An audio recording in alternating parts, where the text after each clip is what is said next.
ဒီနေ့ဗီဒီယိုမှာတော့ microphone မဝယ်နိုင်သေးတဲ့ content creator တိုင်းအသုံးပြုနေတဲ့ Adobe Podcast အသုံးပြုနည်းကိုမျှဝေပေးသွားမှာပါ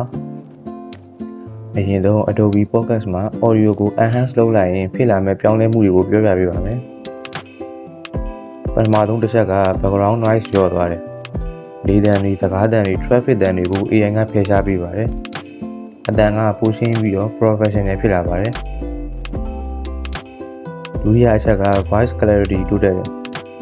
မိုင်မသုံးထားတဲ့အတန်ကို studio မိုင်သုံးထားသလိုမျိုးတန်ရှင်းသွားအောင်ပြောင်းပေးပါတယ်။ voice tone ကပိုထူပြီးတော့ပိုကြည်လာပါတယ်။နောက်တစ်ခုက volume balance ညှိပေးတယ်။အတန်တစ်ခါလေးတိတ်ပြီးတော့တစ်ခါလေးကျယ်တာကိုညှိပေးပါတယ်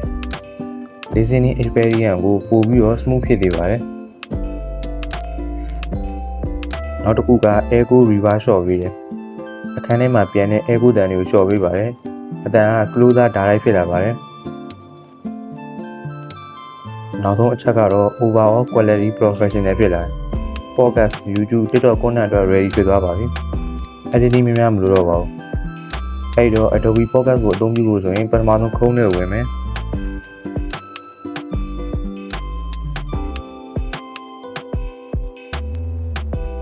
ပြီးရင်တော့ search bar မှာ Adobe Podcast လို့ရိုက်ရှာမယ်။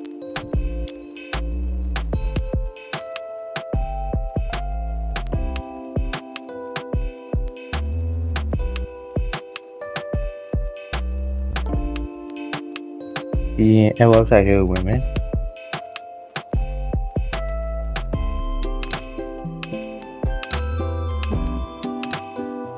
အဲ့မှာအပေါ်ဆုံးက start enhancing ဆိုတာကိုနှိပ်မယ်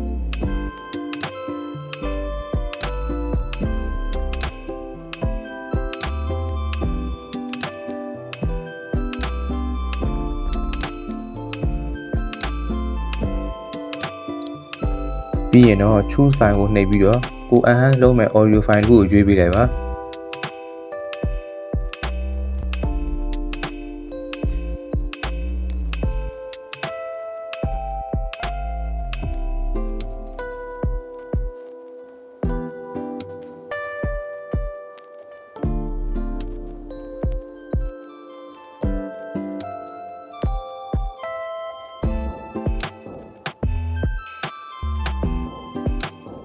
ဒါဆိုရင်တော့ enhance လုပ်ပြီးပြီပဲဖြစ်ပါတယ်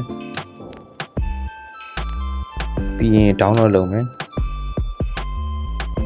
ဒါဆိုရင်တော့ရပါပြီဒီဗီဒီယိုကနေကိုယ့်အတွက်အကျိုးတစ်ခုရလိုက်ရဆိုရင် channel ကို like and subscribe လုပ်ထားဖို့မမေ့ပါနဲ့